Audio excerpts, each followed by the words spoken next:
Hello, my name is Nigel Thorne, and I'm concerned that under the guise of trans inclusion, the Welsh Government are pushing a dangerous ideology. In a previous video, I revealed how the Welsh Government awarded PR agency Lynn a contract to deliver an integrated marketing campaign to support behaviour change around the reduction of speeds from 30 miles per hour to 20 miles per hour in specified residential areas across Wales. The value of the contract to date is over £500,000. Shortly after the contract was awarded, staff members from Lynn's misinformation cell, including Stefan Rolnick, the former digital misinformation analyst who worked for the First Minister's office, had a hit piece about Public Child Protection Wales published on the website of the Institute of Welsh Affairs. Public Child Protection Wales were accused of being deeply connected to the far right and of borrowing from the very dangerous QAnon playbook. This was done in advance of the judicial review brought by concerned parents, represented by PCP Wales, against the Welsh Government. In an article on the Lynn Group website titled "The Dangers of Debating Disinformation," Casturi Gurm from Lynn's misinformation cell writes, "The hidden risk that comes with publicly challenging false information comes in the form of unintentional yet hugely damaging amplification of the misinformation. This is because, as a result of social media algorithms, misinformation is then exposed to a wider audience, increasing its potent negative impact on the debate in question. Indeed, confronting myths head-on can inadvertently create the illusion of a legitimate debate, which fuels perceptions that there are two valid sides to the issue at hand, and more alarmingly, two truths. Lynn's misinformation cell does not recommend dialogue.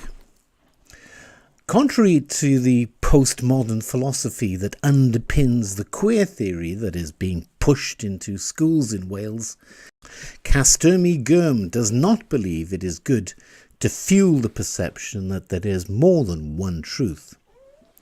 In contrast, Professor Emma Reynolds from Cardiff University, the person responsible for developing the RSC code and guidance to be used in Welsh schools, writes, "The heteronormativity of gender relations in the early years is certainly ripe for some gender trouble, and much of this work is well underway and radically disrupting a range of gender and sexual truths in what might be more fittingly described as the heteroformative years.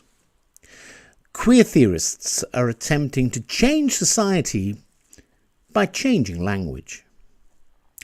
Children in schools in Wales will be taught that the word gender is not a synonym for sex, as it is defined in the Oxford English Dictionary. It is instead an identity. The Welsh Government have taken a word that is defined as an objective truth, and they have redefined that word as a subjective feeling. We use language to rationalise, and undoubtedly this change to the meaning of the word gender is having a cognitive impact on our young people." I've also been told that you take gender too literally. You sort of say, back when I was younger, no one cared. It's like, yeah, they did. Of course they did. They just didn't speak out about it because they were scared, because there was discrimination that was much worse than it is. The goal of queer theorists is to dissolve the binary oppositions which are regarded as inherently hierarchical and therefore oppressive. Again, Professor Reynolds writes, "Queer theory is linked to forms of politics which deliberately seek to break down the fixed boundaries between the hetero-homo, gender and other binaries, to multiply sexual categories and ultimately dissolve them. The Catholic Church see gender theory or queer theory as dangerous The Catholic Church put out a document criticizing the concept of gender identity. The Vatican's Congregation for Catholic Education put together the 31-page paper, spelling out how Catholic schools, parents, and others should talk about gender theory. It says radical forms of gender identity are founded on nothing more than a confused concept of freedom in the realm of feelings and wants. The document says the idea of being transgender or gender neutral is fictitious. The document states, the context in which the mission of education is carried out is characterized by challenges emerging from varying forms of an ideology that is given the general name gender theory, which denies the difference and reciprocity in nature of a man and a woman and envisages a society without sexual differences, thereby eliminating the anthropological basis of the family. This ideology leads to educational programs and legislative enactments that promote a personal identity and emotional intimacy radically separated from the biological difference between male and female. Consequently, human identity becomes the choice of the individual, one which can also change over time. The Welsh Government appear to believe that they know better. Gender identity is required to dissolve the binary opposition between men and women. In Wales, this idea is manifested everywhere. It is pushed in Welsh schools. It is pushed in the Welsh Gender Clinic. It is pushed in support groups. It is pushed by the training officer for children in Wales. It is pushed in Welsh universities. As Llynos Evans from Aberystwyth University writes, I'm non-binary, which means that I don't identify with the sex I was assigned at birth. Because my gender identity doesn't relate to the traditional binary choice of man or woman, I use the pronouns they and them. If you identify with the sex assigned to you at birth, you are cisgender. The culture now that everyone, cisgender and trans people, includes pronouns on, for example, emails or badges, is becoming increasingly common and is to be applauded. In doing so, it normalizes discussions about gender and ensures that trans and non-binary communities are in safe spaces. Not everyone at Aberystwyth University is so enthusiastic. On the GC Academia website, a student has posted, I'm a student at Aberystwyth University. I have been researching into queer theory and trans activism for a while now, and I'm absolutely appalled and equally saddened by how many of my fellow students have been brainwashed by its ideologies. Going into second year, there will be a module on queer theory and Welsh literature, and I'm rather worried that gender identity theories will feature heavily, if not exclusively, in the module, and that there will be a very low tolerance for any gender-critical analysis. Why should I, as a 20-year-old lesbian, be scared to criticise queer theory, or any theory for that matter, while at university? It's absolutely bonkers. The Welsh Government have appointed a Future Generations Commissioner whose responsibility it is to ensure public bodies comply with the Wellbeing of Future Generations Wales Act, which is about improving the social, economic, environmental and cultural well-being of Wales. Sophie Howe was Wales's first Future Generations Commissioner, only leaving the role this year. Because of the massive societal impact on future generations, surely she will have a view on the benefits or otherwise of gender theory. Sadly not. On the Future Generations website from 2021, there is a post titled, Pride 2021 will mean something different to everyone, and that's okay. In the post, Jacob Ellis writes, in March this year, Jane Hutt announced that Welsh Government would publish its draft LGBTQ plus action plan for Wales, and to draw on the lived experiences of LGBTQ plus people to guide the content and actions within the plan throughout its development. Mark Drakeford was happy to be very selective in who he decided to take advice from. On the 15th of November 2023, Mark Drakeford accepted an award from trans lobby group Trans in the City. On behalf of the Welsh Government, I'm delighted to receive this award, an award which recognises the ambition of our LGBTQ+ action plan for Wales and the work of Welsh ministers, community groups and officials across the Welsh Government. I want to thank the trans and non-binary communities in Wales, those people who generously shared their time and their experiences with us.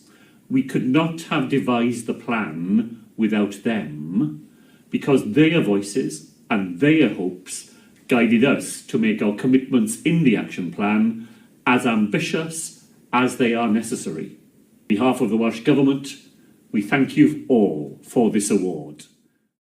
In May 2023, Sophie Howe joined the Lynn Group, powered by behavioural science. They're all about impact and changing behaviours for good. In an article titled Braving Change, she writes, "There is also an urgent need to get a better handle on the spread of mis and disinformation, for politicians to understand what they need to worry about and what they don't, and understanding best ways to effectively neutralise versus fuel potentially toxic debate and convey facts in an accessible format which authentically resonates with citizens." The LGBTQ+ action plan has changed the definitions of words. Who, Sophie, exactly is spreading the disinformation? We recommit ourselves to supporting trans and non-binary people, and our starting point is that trans men are men, trans women are women, and non-binary identities are valid. Who, Sophie Howe, exactly is spreading the disinformation? "If I tell you," said Thomas, "you might not be my friend anymore." "I'll always be your friend, Thomas." Thomas the teddy took a deep breath. "I need to be myself, Errol. In my heart, I've always known that I'm a girl teddy, not a boy teddy. I wish my name was Tilly, not Thomas." "Oh, is that why you've been so sad?" Errol asked. "I don't care if you're a girl teddy or a boy teddy. What matters is that you are my friend." Gender is not something that is inherent to persons. There is no evidence to that effect. Gender is, in fact, the relationship between the person's free will and the series of stereotypes that assign behaviors or patterns or roles to a particular given sex or to the understanding of sex in a given society.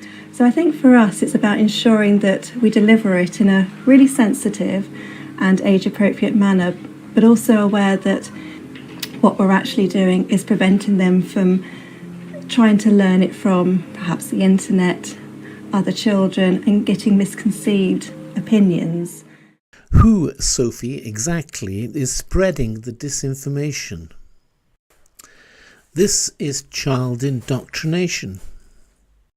Under the guise of trans inclusion, a dangerous ideology is being pushed by the Welsh Government, and moderate trans voices are being completely ignored.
Those parents who believe that the Welsh Government is spreading disinformation, which is dangerous to both women and children, may wish to support Public Child Protection Wales.